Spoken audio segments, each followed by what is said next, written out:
Glórias e glórias e glórias.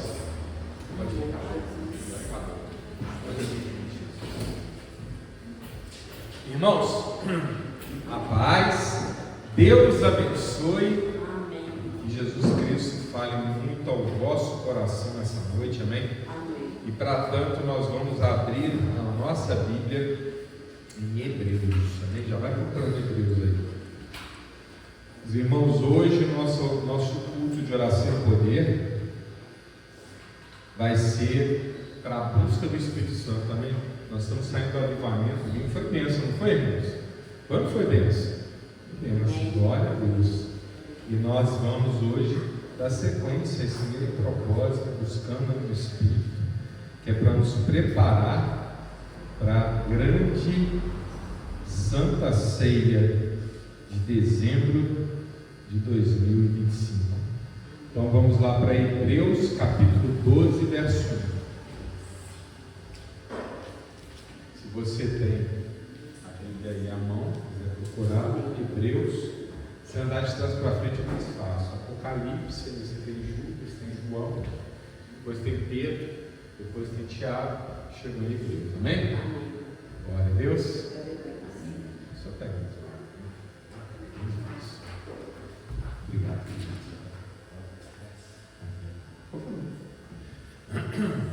Amém? Mas se não tiver cabelo, pode acompanhar aqui no nosso culto.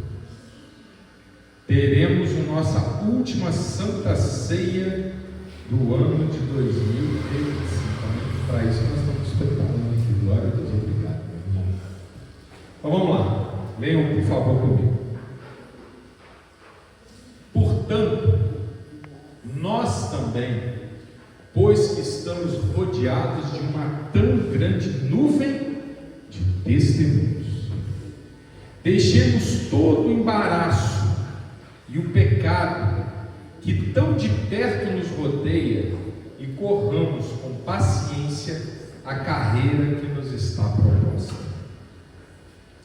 olhando para Jesus, autor e consumador da fé, o qual, pelo gozo que lhe estava proposto, suportou a cruz, desprezando a afronta, e assentou-se à destra do trono de Deus. Amém? Amém. Bonito, né, meus irmãos? Agora olha só, eu estava vindo para subir nesse altar para pregar essa palavra. Eu vou adiantar para a irmã Maria. Enquanto eu estava arrumando a câmera, eu perguntei: irmã Maria, como é que foi lá com o médico? Glória a Deus. Amém? Domingo ela vai dar o testemunho. Amém?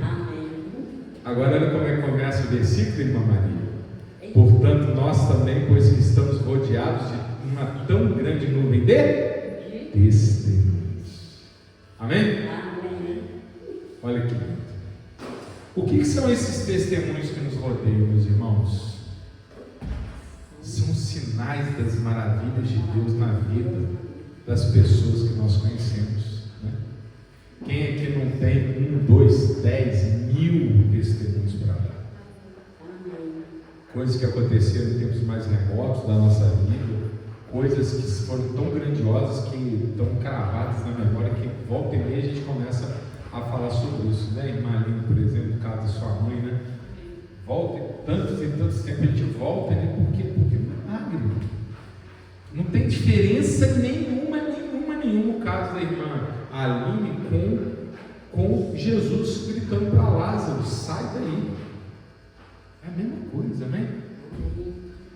Então esses testemunhos que nos rodeiam, eles são o quê?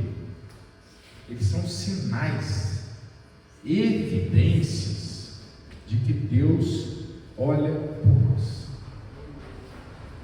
O irmão Jonas falando das orações que ele faz lá quando a Lorô está precisando, né? E de uma hora para outra a febre se vai. Isso não é uma coisa assim, não é coincidência, não é por acaso, não é questão psicológica. Não. São evidências do poder de Deus na nossa vida. Amém? E veja a importância da palavra testemunho. Quanto que a gente está acostumado, habituado a ouvir essa palavra testemunho? Hoje em dia, né, o juiz gosta de uma televisão, de uma câmera, né? Hoje em dia a gente sabe de qual é o nome dos juízes do Supremo Tribunal. Não, o povo que gosta de aparecer, né? Não é isso? Mas geralmente quando a gente escuta testemunho tem a ver com o mundo jurídico, não tem? É quando alguém vai perante o juiz para contar, para relatar uma coisa séria, importante, que vai fazer diferença nos rumos do processo, né, Mariana? A gente fica lá selecionando testemunho para o quê? Para reforçar o quê? As provas. Né? Testemunho é uma prova. Existe no mundo do direito a prova material e a prova testemunhal, né? Prova material. Exemplo, é o exame da pessoa que estava ali com uma doença, de repente essa doença aparece. Prova documental, está escrito aqui. Ó. E o que é prova testemunhar? A pessoa contar, olha, isso aconteceu na minha vida. Amém? Então nós somos chamados, não é para reter no nosso coração o que Deus faz na nossa vida. Nós temos que contar. Amém? Nós temos que falar toda oportunidade que tiver. Eu, por exemplo, fico feliz todas as vezes que eu escuto, às vezes, o mesmo testemunho. Por quê? Porque aquilo é impactante, aquilo é uma evidência tão forte na vida da pessoa, que a pessoa ela se sente feliz de falar aquilo de novo, porque ela vai dizer, é como se ela falasse assim: amigão, Jesus existe. Nós temos que fazer isso. Amém? Às vezes a pessoa ela acha que ela é a mais humilde entre as servas e os servos de Deus, e não se dá conta do impacto que o seu testemunho causa na fé das pessoas. Às vezes a pessoa não fala com eloquência, não tem aquele conhecimento profundo, às vezes até meio tímido para vir, por exemplo, para pregar, mas só de contar, ó, aconteceu isso na minha vida. Às vezes isso é tudo o que era necessário para aquela pessoa procurar Jesus. Amém? Então, meus irmãos, não retenha o teu coração. A nossa boca não foi feita para murmurar, não foi feita para praguejar, não foi feita para reclamar, não foi feita para trazer maldição sobre as nossas coisas, as pessoas nossas próximas. Não, isso aí está errado. Isso é que nos tem que nos levar a ficar envergonhados. Não é com a pessoa que te ouviu falar, é com você mesmo, amém? Porque a palavra de Deus mostra, quando o povo murmurou lá no deserto, o que aconteceu? Ficaram 40 anos peregrinando e ninguém entrou na terra prometida. Quem murmura, meu irmão, prejudica a si mesmo. Porque a tua boca não foi feita para murmurar, não foi feita para reclamar, não foi feita para praguejar, não foi feita para dizer assim: mas comigo nada dá certo. Não, irmão Zé chamou a atenção da gente no congresso. Vamos fazer um ano do nosso primeiro encontro, hein? Vamos escrever sobre as palavras. Irmão Zé, essa daí eu estou tranquilo, você ficou a palavra da Mariana, tá? É ou não é, Mariana? Já está na mão dela. Para essa daqui nós vamos poder junto.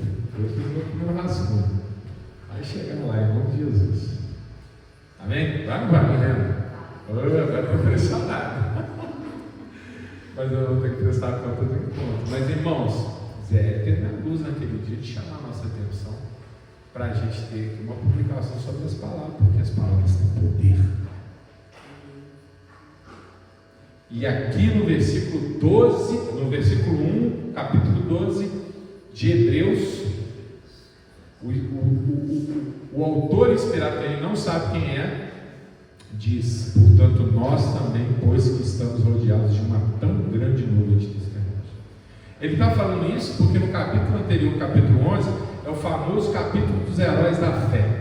Depois você lê o capítulo 11 de Hebreus. O autor, ele vai relatando as glórias, as maravilhas de Deus na vida de várias pessoas. Desde Abel, passando por Enoque, passando por Abraão, passando por Davi, vários. E aí ele vem e começa esse versículo dizendo: olha quão grande número de testemunhos. Meu irmão, os milagres que aconteceram na vida desses grandes heróis da fé não são maiores e não são menores que os milagres que acontecem nas nossas vidas. Amém? Não tem diferença nenhuma. A cura de uma doença, a resolução de uma falência, a conquista de um emprego, né? O fato de poder dar à luz a uma criança, tudo isso aqui é milagre de Deus. Milagre não é só quando Deus fez o sol parar lá para Josué. Milagre é quando Deus olhou por você e atendeu a tua oração. E nós temos que falar para as pessoas. Olha como é que o raciocínio do autor ele se desenvolve após dar essa instrução. Deixemos todo o embaraço e o pecado que tão de perto nos rodeia e corramos com paciência a carreira que nos está proposta. Para de olhar para o problema, meu irmão. Para de olhar para os problemas que te rodeiam. Tem irmãozinho que vai buscar problema dos outros para se preocupar. Não, dê o seu testemunho do milagre na tua vida. Corra atrás dessa bênção que Deus já realizou e está realizando e vai realizar na tua vida. É aqui que tem que estar o nosso foco, o nosso coração. Essa é a carreira que Deus colocou à nossa frente. Ele nos fez para darmos testemunhos. Então nós temos que viver o milagre. Não olha para o problema, porque enquanto você está olhando para o problema, o milagre está acontecendo fora do teu campo de visão. Não procura o problema, procura o milagre. E quando encontrar, dá testemunho. O autor continua olhando para Jesus. Meu irmão, tem alguma coisa que Jesus não possa fazer? Tem alguma coisa que Jesus se nega a fazer em favor dos seus? Ele nos diz: tudo aquilo que pedirdes em meu nome eu farei. Não duvida. Mas se você estiver focado no problema, você não vai estar olhando para Jesus. Sabe por quê? Porque Jesus não está no problema. Jesus está no milagre. Autor e consumador da fé. Jesus é a palavra é o testemunho.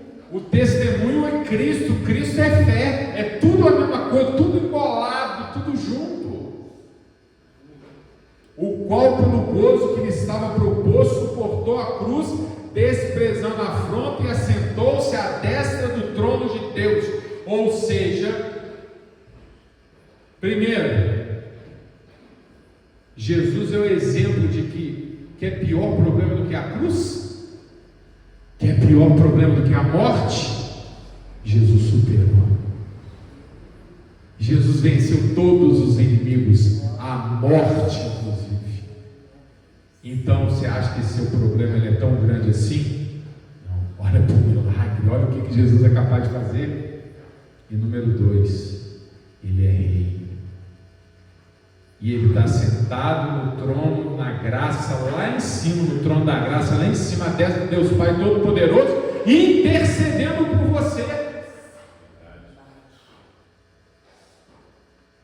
Tudo que você apresenta para Ele, Ele está ali do lado de Deus, que é o Todo-Poderoso, dizendo: Pai, faz isso para esse meu servo, faz isso para esse meu súdito, faz isso para esse meu irmão. Eu estive lá, eu fui carne, eu sei que é pesado esse fardo.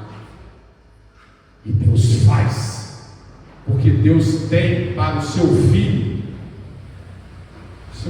Amém? Só você pensar no seu filho, você vai saber como que é a relação. Uma relação de lealdade. Porque o filho dele nunca faltou. Então não olha para o problema. Olha para o milagre. Olha para Jesus. Sabendo o seu grande poder. E dê o testemunho do milagre na tua vida. Você foi levantado para isso. Amém? Glória a Deus. Dá aquela salva de palmas para o nosso Deus.